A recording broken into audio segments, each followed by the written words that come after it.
जय जोहार, नमस्कार। दैनिक छत्तीसगढ़ चैनल देख रहे हैं आप और छत्तीसगढ़ प्रदेश की आज की सभी प्रमुख बड़ी खबरों को एक एक करके हम आपको विस्तार से बताएंगे। इससे पहले अगर आप छत्तीसगढ़ प्रदेश के हैं, छत्तीसगढ़ समाचार ठीक इसी प्रकार रोजाना देखना चाहते हैं तो नीचे लाल कलर का सब्सक्राइब बटन दिया है, जिसे दबाकर इस चैनल को आपको सब्सक्राइब करना है। शुरुआत करते हैं सबसे पहली बड़ी खबर के साथ। महाशिवरात्रि के अवसर पर मुख्यमंत्री भूपेश बघेल ने दी है विकास कार्यों की सौगात प्रदेशवासियों को। लक्ष्मण झूला सहित करोड़ों के विकास कार्यों का शिलान्यास हुआ और कहा कि 2500 रुपए प्रति क्विंटल की दर को बढ़ाकर 2800 रुपए प्रति क्विंटल की दर से धान खरीदी की जाएगी। साथ ही साथ मुख्यमंत्री नोनी सशक्तिकरण योजना की भी शुरुआत बीते दिन से हो चुकी है। दरअसल महाशिवरात्रि के अवसर पर मुख्यमंत्री भूपेश बघेल ने पाटन विकासखंड के ठाकुराइन टोला गांव पहुंचकर भोलेनाथ की पूजा अर्चना की और इस मौके पर उन्होंने यहां लक्ष्मण झूला सहित 31 करोड़ 63 लाख रुपए के विभिन्न निर्माण कार्यों की सौगात दी।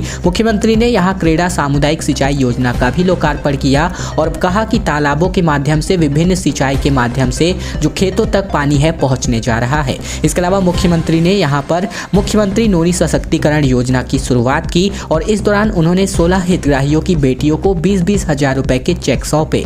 पाटन से शुरू हुई इस योजना के तहत श्रमिक परिवारों की बेटियों की शिक्षा, रोजगार, स्वरोजगार तथा विवाह में सहायता के लिए छत्तीसगढ़ भवन एवं अन्य संविकार कर्मकार कल्याण मंडल में जो पंजीकृत हितग्राही है, इनकी प्रथम 2 बेटियों के बैंक खाते में 20-20 हजार रुपए की राशि का भुगतान एक मुश्त किया जाएगा। इसके अलावा 2500 रुपए समर्थन मूल्य में किसानों का धान लिया गया है इस वर्ष और हर साल यह राशि बढ़ाने की बात कही गई है और चुनाव के बाद यह समर्थन मूल्य बढ़ाकर 2800 रुपए प्रति क्विंटल करने की बात भी कही गई है।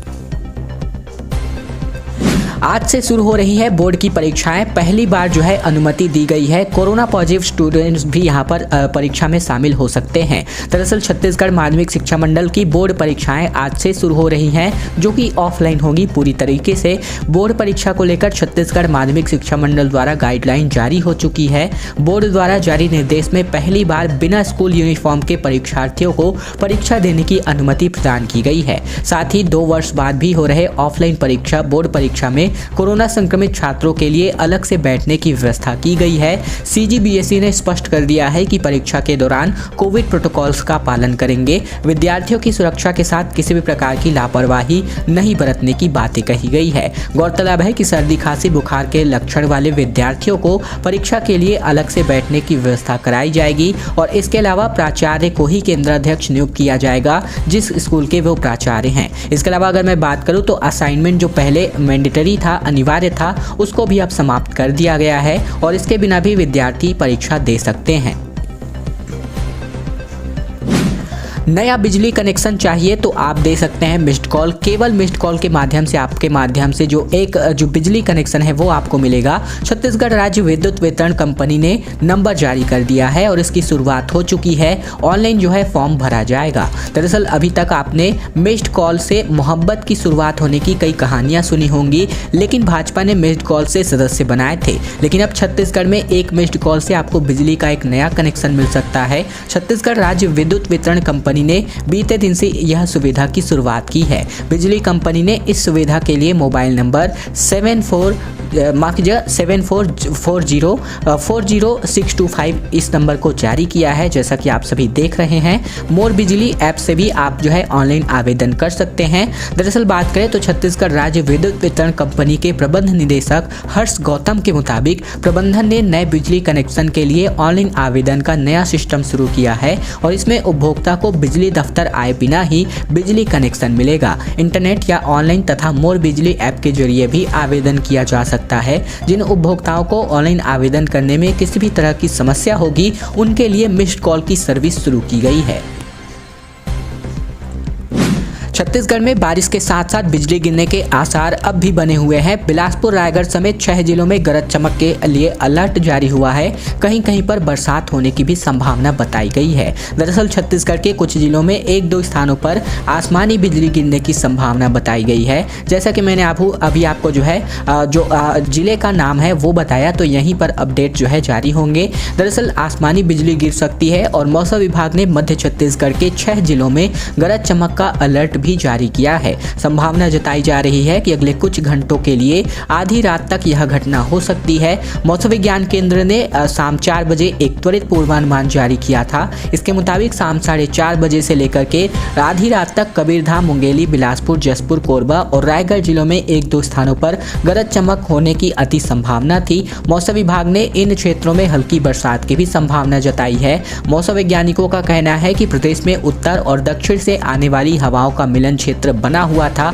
और इसके प्रभाव से रायपुर, बिलासपुर और दुर्ग संभाग के कॉमन क्षेत्रों में हल्की वर्षा हुई है और साथ ही साथ पश्चिमी विक्षोभ के प्रभाव से 2 दिन पहले भी छत्तीसगढ़ का मौसम बदला है। रविवार रात सरगुजा और बिलासपुर संभाग के कुछ जिलों में बरसात के साथ साथ ओलावृष्टि भी हुई है। सोमवार को भी कुछ इसी प्रकार के हालात दिखे। साथ ही साथ मंगलवार को भी अलग अलग स्थानों पर इस प्रकार की घटनाएं दिखी, जैसा कि मैंने प्रतिदिन आपको अपडेट भी किया है। राजिम मेले में जगमगा चुकी है शाम। मुख्यमंत्री भूपेश बघेल ने सस्पेंशन ब्रिज यानी कि लक्ष्मण झूला का उद्घाटन किया। नदी के बीच 33 करोड़ की लागत से किया गया है इसको तैयार। दरअसल महाशिवरात्रि की शाम मुख्यमंत्री छत्तीसगढ़ के मुख्यमंत्री भूपेश बघेल और संतों की मौजूदगी में राजिम माघी पुन्नी मेले का समापन हुआ। मंगलवार की शाम प्रदेश के इस मशहूर तीर्थ स्थल को एक खास सौगात भी मिली। यहाँ नदी के बीच में बने लक्ष्मण झूले यानी कि सस्पेंशन ब्रिज का मुख्यमंत्री ने उद्घाटन किया। शिवरात्रि की शाम इस ब्रिज में कई लाइटिंग के लिए बेहद खूबसूरत नज़ारा देखने को मिला। तो वही 1200 साल से राज्य में माघी पुन्नी मेले का आयोजन होता है। तब छोटे स्तर पर ग्रामीण ही कार्यक्रम किया करते थे। ये पहला मौका है जब नदी के बीच में बड़ी बड़ी केबल के सहारे एक ब्रिज तैयार किया गया है और इस ब्रिज का हिस्सा हावड़ा ब्रिज के डिजाइन से प्रेरित है। इसमें 2 बड़े आर्च हैं जो इसको बेहद खास लुक दे रहे हैं, जैसा कि आप सभी वीडियो के माध्यम से भी देख सकते हैं। इसके अलावा बघेल ने नए मेला स्थल के लिए 54 एकड़ जमीन भी स्वीकृत करने की बात कही है। उन्होंने कहा कि राम वन गमन परिपथ के लिए राजिम एक महत्वपूर्ण पड़ाव है और यहाँ लगातार विकास कार्य भी किए जाएंगे। और अब बात एक बहुत ही अच्छी, क्योंकि अबूझमाड़ पीस हाफ मैराथन का चौथा सीजन 27 मार्च को हो रहा है आयोजित। दरअसल बात करें देश दुनिया में शांति का पैगाम देने के लिए एक बार फिर से अबूझमाड़ पीस मैराथन का रंग जमने लगा है। इसका चौथा सीजन 27 मार्च को आयोजित किया जा रहा है। सोमवार को स्थानीय जनप्रतिनिधियों और माड़ मैराथन समिति के सदस्यों के द्वारा पत्रकार वार्ता कर टी-शर्ट, पोस्टर और प्रमोशन वीडियो का विमोचन किया गया है। समिति के अध्यक्ष सुनील राठौर के मुताबिक नगर वासियों की पहल पर इस बार माड़ मैराथन का चौथा सीजन पूरा किया जा रहा है। उन्होंने बताया कि 16वीं बटालियन के द्वारा सामुदायिक पुलिसिंग के तहत इस कार्यक्रम में सक्रिय भागीदारी निभाई जा रही है। पत्रकार वार्ता के दौरान प्रदेश कांग्रेस कमेटी के महासचिव रजमू नेताम समेत बड़े बड़े अधिकारी कर्मचारी भी यहां पर मौजूद रहे और इन्होंने इनामों की बौछार भी की हुई है। मैराथन दौड़ में पहले स्थान पर आने वाले विजेताओं को मेडल और 1,21,000 रुपए नगद राशि से नवाजा जाएगा। द्वितीय स्थान को 61,000 जबकि तृतीय स्थान प्राप्त करने वाले को 31,000। मैराथन दौड़ में 10वें स्थान तक प्राप्त करने वालों को भी पुरस्कृत करने के साथ ही नारायणपुर जिले ओरछा विकासखंड के 10 पुरुष वर्ग और 10 महिला वर्ग को भी मेडल और 5-5 हजार रुपए की नगद राशि देकर सम्मानित किया जाएगा। पहली बार गोबर से गुलाल बनाया गया है। छत्तीसगढ़ में हर्बल गुलाल को लेकर बड़ा इनोवेशन हुआ है। मंदिर के वेस्ट फूलों से भी इसका इस्तेमाल किया जा रहा है। दरअसल होली का त्योहार नजदीक है और रंग इस त्योहार का महत्वपूर्ण हिस्सा है। छत्तीसगढ़ के गांव में गुलाल बनाने की परंपरा रही है, मगर पहली बार गुलाल बनाने में गोबर का इस्तेमाल हो रहा है। वेस्ट से कुछ बेस्ट बनाने की सोच के साथ ही इस नए किस्म के गुलाल को तैयार करने की शुरुआत हुई है। रायपुर की सामाजिक संस्था की एक पहल से रितेश अग्रवाल बोरिया खुर्द इलाके में गौशाला चलाते हैं और यहां से निकलने वाले गोबर का इस्तेमाल गुलाल के तौर पर किया जा रहा है। इतना ही नहीं, शहर भर के मंदिरों और शादी भवनों से निकलने वाले वेस्ट फूल यानी कि कचड़े, जो फूलों के कचड़े हैं, इनसे गुलाल की महक को बढ़ाया जा रहा है। एक पहल संस्था के मुताबिक रिश्ते खांडे ने बताया कि गुलाल बनाने की इस पूरी प्रक्रिया में 5 से लेकर 6 दिनों का वक्त लगता है। छत्तीसगढ़ में 6 और नेताओं को मंत्री का दर्जा मिल चुका है। विधायक प्रीतम राम और पूर्व विधायक अग्नि चंद्राकर को कैबिनेट की रैंक दी गई है। 2 विधायकों को राज्य मंत्री भी नियुक्त किया गया है। दरअसल राज्य सरकार ने कांग्रेस के 6 और नेताओं को मंत्री का दर्जा दिया है। इसमें निगम मंडलों, अध्यक्षों और सदस्यों को भी यह दर्जा मिला है। मंत्री का दर्जा पाने वालों में 3 विधायक भी शामिल है। सरकार ने स्पष्ट किया है कि मंत्री का यह दर्जा केवल प्रशासनिक शिष्टाचार के लिए होगा। सामान्य प्रशासन विभाग की ओर से जारी जारी 2 अलग-अलग आदेशों में नेताओं को मंत्री का दर्जा दिया गया है। पहले आदेश में छत्तीसगढ़ मेडिकल सर्विसेज कॉर्पोरेशन के अध्यक्ष और विधायक डॉक्टर प्रीतम राम को कैबिनेट मंत्री का दर्जा दिया गया। कॉर्पोरेशन के 2 अन्य सदस्यों को डॉक्टर विनय जायसवाल और डॉक्टर के ध्रुव को राज्य मंत्री का दर्जा दिया गया है और इसी आदेश के जरिए छत्तीसगढ़ बीज एवं कृषि विकास निगम के अध्यक्ष और पूर्व विधायक अग्नि चंद्राकर को कैबिनेट मंत्री का दर्जा भी दिया गया है।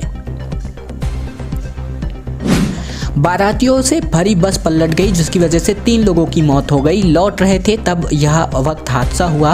मृतकों में 4 साल का बच्चा और 16 साल की लड़की भी शामिल है। दरअसल छत्तीसगढ़ के सरगुजा जिले से बड़ी खबर है, जहां पर बीती रात को एक भीषण सड़क हादसा हो गया, जिसमें 3 लोगों की मौत हो गई। मरने वालों में एक 4 साल का बच्चा भी शामिल है। 6 से ज्यादा लोग घायल भी हुए हैं और इनमें से 2 की हालात गंभीर बताई जा रही है। बताया जा रहा है कि बस बारातियों को लेकर वापस लौट रही थी और इसी दौरान अचानक बस अनियंत्रित होकर पलट गई। हादसा रघुनाथपुर चौकी थाना क्षेत्र का बताया जा रहा है। सिलकिमी निवासी कमल खलखो की बारात सोमवार सुबह नानन माली गांव गई थी और यहां वापस लौट रही थी। पुल का निर्माण कार्य रोकने के लिए नदी के किनारे आ गए सैकड़ों ग्रामीण। बस्तर की इंद्रावती नदी का पुल विरोध किया जा रहा है।